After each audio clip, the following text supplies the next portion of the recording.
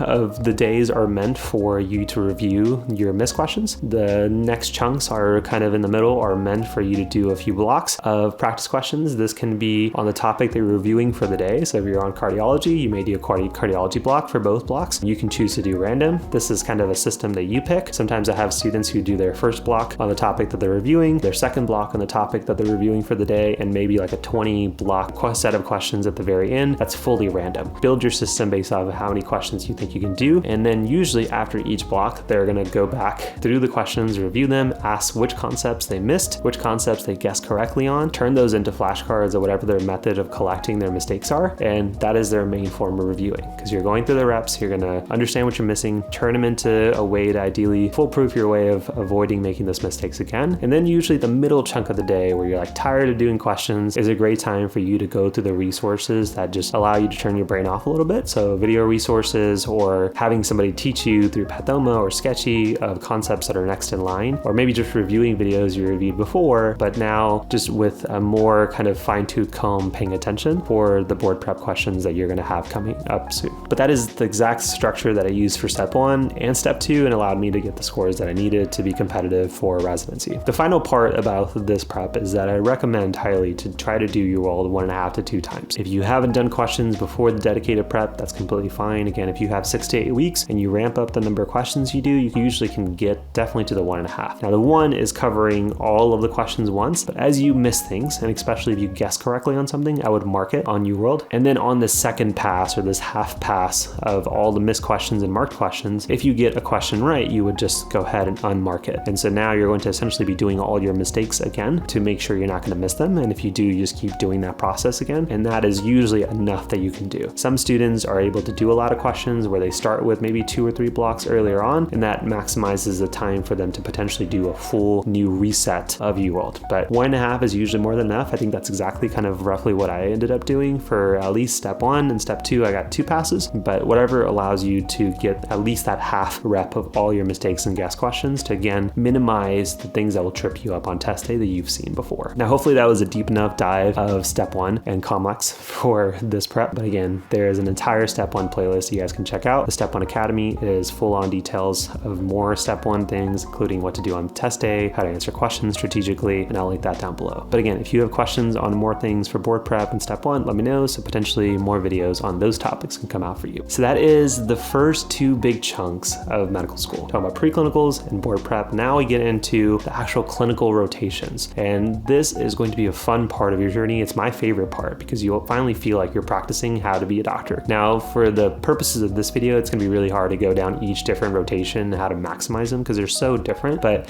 thankfully, when I was on each of these rotations, I made a big guide on how to study for each rotation, what resources I would use, and some of those resources have changed, and what tips I had for each of those. So if you check out the MDJourney blog, you will find the whole clinical rotations kind of hub of every single rotation and all of the various kind of blog articles that I made in real time as I was going through them, as I got honors in all of them except pediatrics, curse you. But that was my first one. So thankfully we finally built a system to be able to do well on the rest of them. And if you're interested again on a 10x version of each rotation, you can check out the Crushing Clinicals program within the White Coat Lab or the Med School Blueprint to again give you a more in-depth of how to master each rotation, as well as just again be able to ask me questions on how you really just get honors and get the best skills you need. But really for this purpose, I want to talk about how you should be studying, how you should be learning, and the skills that matter for every single rotation. So first I want to break down the skills that really matter for this phase of the journey. And there's a few key ones that if you do well, damn, you're gonna look super impressive. The first most important one is practice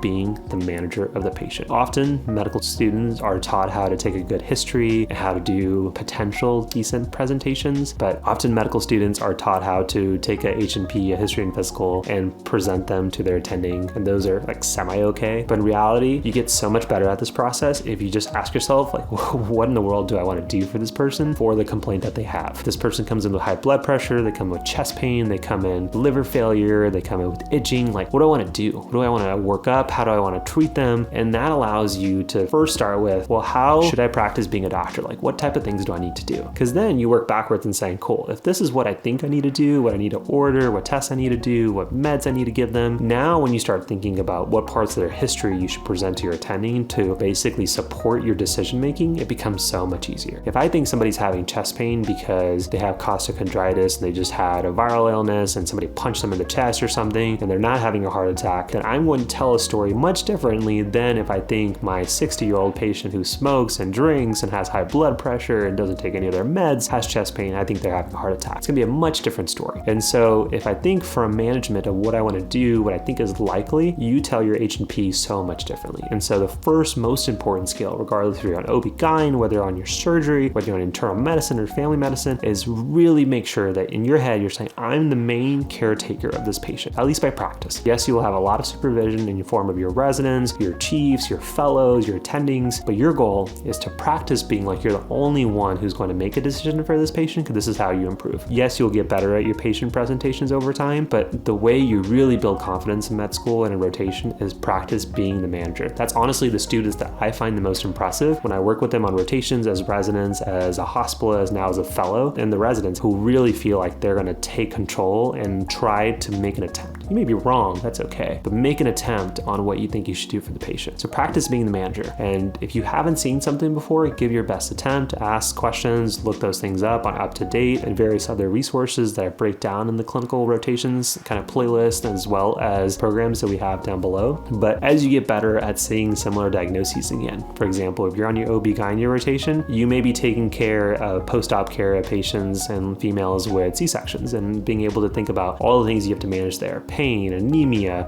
making sure that mommy's doing well after delivery, as her lactation started, all of those things. And those are questions that you want to think about for the next patient you take care of based off of things you forgot to on the past patient that you took care of. So kind of stacking every experience, but practicing the management skills. So that's step one. Step two is really honing in on that presentations. And so be confident when you give your presentations. Ideally, you can get better by practicing the management first and then thinking about what in your history and physical supports that. What should you know, but not necessarily have to talk about? So if they ask, do they work or not, you may want to know that. But if the patient is coming in for diabetic ketoacidosis, it doesn't really matter if they work on a specific occupation or not. Real question everyone wants to know is, are they taking their insulin or not? And so you may want to know about their social life, but that may not be the most pressing thing to talk about on their H&P. So having a good deal of judgment of knowing things, but not necessarily having to disclose them as you're having your patient presentation allows you to be much more concise, tell the story, and get to your management decision a lot better. And I'm going to be making a new video on how to give amazing patient presentations for your clinical patients, but I will link down below the part 1 and part 2 that I did back in med school. It seems to be a hit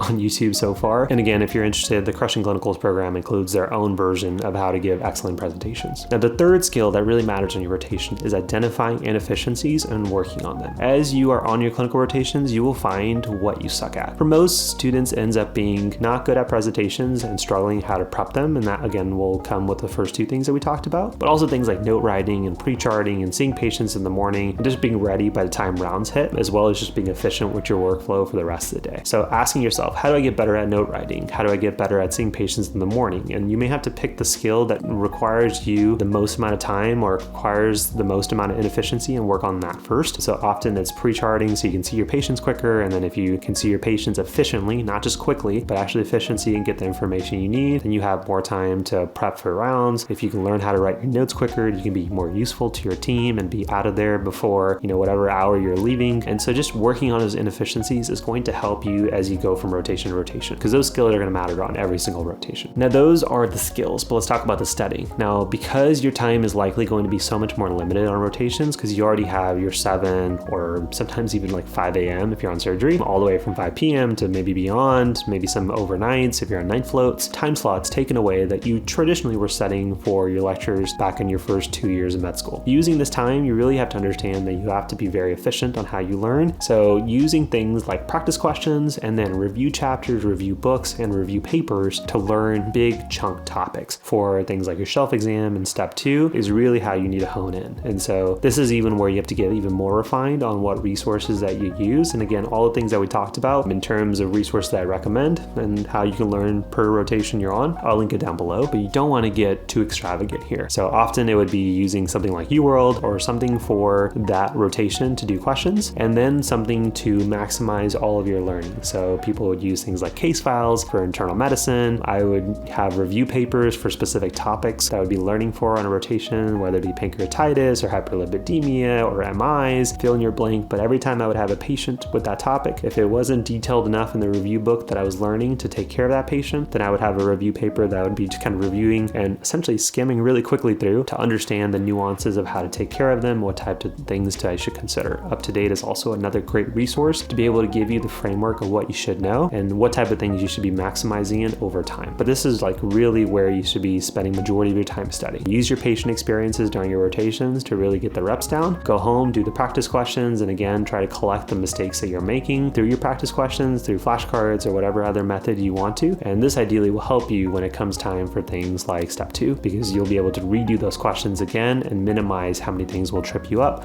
on test day. And the final thing about this phase is CV building. Ideally now you have a clearer idea of what you want to do. You may be still considering 1, 2, and maybe 3 specialties. I know I jumped from like radiation oncology to internal medicine, emergency medicine, back to internal medicine. And if you want to think about all the fields that I considered during my medical journey, I'll link that episode down below so you can understand that this journey is long. It is natural to make a lot of different decisions. But once you have a clear idea of identifying who your mentors would be, and ideally at the end of each rotation, if you really feel like you just like knocked it out of the park, of asking for a letter of recommendation from the faculty that you think you worked with the best. And you may not even use their letter of recommendation ultimately or go into the field that they are, in. So maybe you get a great letter from a pediatrician, but you ultimately go into internal medicine. It's just good to have their support. Ideally, it's good for you guys to have that connection and for them to maybe even write something initially so they can just be reminded of all the experiences they had with you in case it's a year and a half from now when they have to actually write the letter for you. And so just asking for letters allows you to create a pool of them, and then you can choose the best ones to use. You'd rather have more than less letters at the time that it actually is required to submit your application. And then of course, continue building based off of the experiences that you want on your research. Ideally, you're now thinking about publishing things for abstracts if you haven't already, presenting things on conferences, just to have those ticket items built on into your CV, because those will matter to certain programs and certain specialties. And then just making sure that you kind of know who your mentors are in those fields. And then you can always kind of ask them for advice on how you should approach things, what type of things you should still be doing at this phase. And ideally, if they have your best interest in mind, they're going to tell you what skills you need to build, what experiences they may want you to pursue. And ideally, they identify those experiences for you, so then you can have an even stronger resume going into the end of your third year applying for residency. Now, the last part of this entire roadmap is the latter half of your third year into your fourth year and really thinking about residency and your future career. And so this is the time where you have to make a decision and ideally nail things down to one, if not two specialties. There are some individuals who will apply for double specialties in residency and kind of have a backup option. It's really common for things that are really competitive like plastics or dermatology or orthopedics. For things like internal medicine, probably not. You kind of want to be able to just pick that field if you're truly interested, but really finalize what you want to do, especially if the specialty that you're considering requires things like away rotations. More competitive specialties like orthopedics, dermatology, plastics, even emergency medicine requires the benefit of having extra time spent in other institutions around the country where you're just practicing being intern or first year resident, and they get to kind of see and know your abilities and your persona and personality, and that works really well for you. But you have to apply for these positions. You have to kind of set that time out for yourself in your fourth year, and it requires a little bit of legwork ahead of time. So making the decision on what specialties you want to pursue and then how many OA rotations you need based off of the residency and specialty you're applying for is going to require some planning in the last kind of semester of your third year. So really using this time to hone in and asking your mentors of programs that would be a good fit for you. Again, when I was briefly considering emergency medicine, I knew sub-I was something that they would need. So I even applied for an OA rotation and got it somewhere in the Midwest. And then I chose to ultimately